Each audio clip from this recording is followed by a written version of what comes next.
Max released The Idol, which stars Lily Rose Depp and The Weeknd. This is a mini series, a micro series, really, with only 6 episodes. The first was released, the pilot episode was released on Sunday, and it'll stream every Sunday for the next 5 weeks.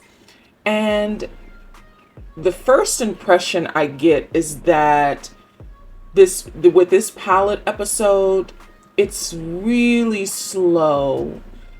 Not a lot of information is given in this episode, but the world is set. And I think I understand the world. I think this has been through a lot of creative hands. A lot of the film creators were switched out of this series, so it was not without problems. And that might contribute to the pacing of this pilot episode. Sam Levinson came in fairly recent to this release and overhauled the direction of the show. So that might be a contributing factor to why I think it's rather slow, this pilot. But I get where it's going from based on the tone. It's in a world of this starlet named Jocelyn, which I have issues with that name. That doesn't seem... She's supposed to be this world-renowned pop star, not unlike Britney Spears. She's supposed to be this mega star, but because she's tugged in so many different directions and exploited, not just by hangers-on or her handlers, but also her fans. Her name, Jocelyn, and her nickname Joss, does not feel... I wonder creatively why they picked this particular name. I think Lily Rose Depp didn't have a lot to do in this episode. And I think that matters to her character because she's surrounded by everyone else who's trying to tell her how her career is supposed to go. So instead of her living a life, you can tell that she is craving this opportunity to finally live her life instead of living a career. And that happens a little later in the episode. And because she's being so exploited, I think she's attracted to exploitation unconsciously. And that's where the Weeknd's character comes in, Tedros. And he is a club owner who takes an interest takes an interest in her. He's capitalizing on the fact that she is in his club. He has this new club that's supposed to be hot and hip. And this is an opportunity for his club to do well if he can use Jocelyn to make it hotter, hipper, to get more, or really to capitalize off her appearance there. There are a couple of characters that I think did well and that I would watch. I want to watch, see how they develop. Now, with 6 episodes, it's got to move quick. The second episode next Sunday really has to say something, or I think I particularly would lose interest. This is supposed to be in the universe of Euphoria, some years after that whole world. I don't see the connection yet, even though there's an appearance from one of the cast members. So far, I don't see that connection particularly with Euphoria. As far as the ratings go, this did pretty decent on Sunday, almost 1 million. I think that's great. And I think it might grow, but that will depend on what next week's episode does. Hopefully it really does tell more than it told in this episode. I would hope.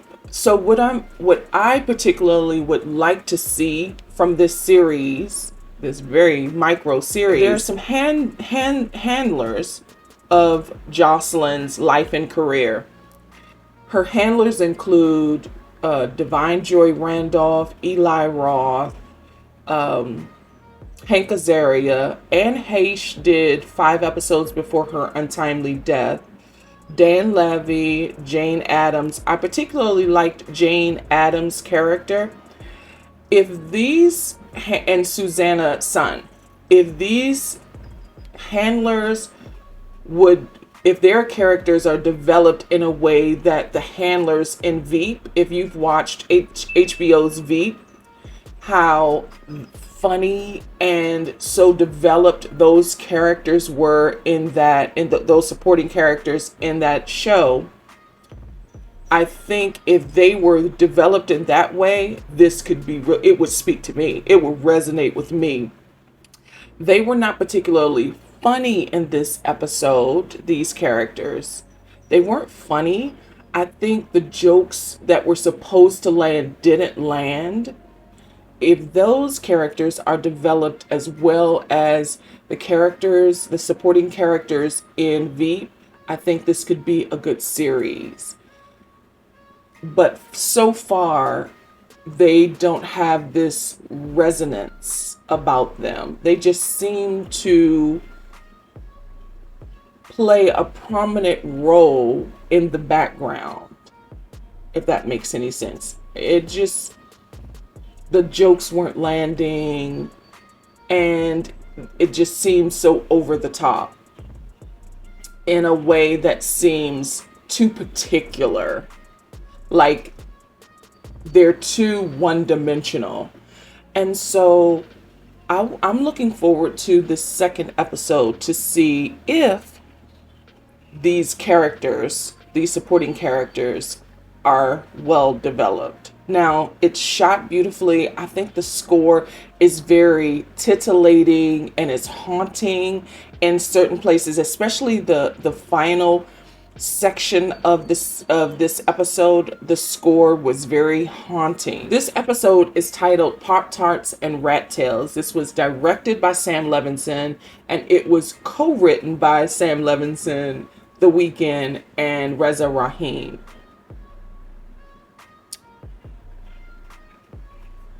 Not the best pilot episode, because we really need to understand the world, and I don't think it told enough. It showed the world on this mass scale that this is a pop star who's living this life of luxury, but she is not enjoying it, and she's looking for some excitement by being exotic, because she thinks that everyone expects her to be, and so she wants to go overboard just enough so that they can pull her back, because she is looking for someone to save her. Although it's very risque, the ending of that final episode, I actually like it because what it says, not to spoil it, but the Weeknd's character, his name is Tedros, he covers her head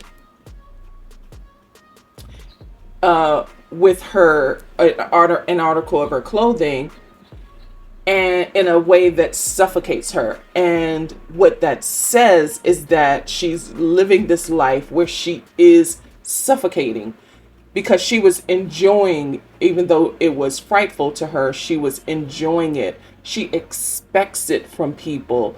So you can tell that she's living a life of suffocation, and she's barely living a life. She's actually living a career. It just leads the viewer to make the decision of this character on our own, because that's what I got from it. Maybe you will get something differently from it. I just think that there was not enough meat on the bones, not enough on the page in this pilot episode, but I'm looking forward to seeing what they do next episode to see if there's more world building. Cinematically, I think it looked like what we as a viewer expect, how we expect stars to live behind closed doors. It's lavish, house in the Hollywood Hills, and being everybody at this star's beck and call, and that's what we expect them to live. But what we really don't know is how suffocated they really are, because everyone is pulling from them and yanking out of them without pouring in. So I want to see if someone in her life, maybe it's her assistant, who seems to be annoying. I like her character. Maybe someone will be there to save her, as it were. It's not the Weeknd's character Tedros. So we hopefully, I guess we won't see, because that's not how Sam Levinson writes. But it'll be interesting to see if at all anyone can save her, because at this point in her career, she can't even save herself. That was the pilot episode of The Idol. I am going to give it another chance, because I feel like I know where it's going, or where it can go. If it doesn't grab me by the second episode, I'm probably going to wait until they're all released and then try to binge it and see if I can get anything from it. At any rate, The Idol, the first episode, that pilot episode, is streaming on Max now.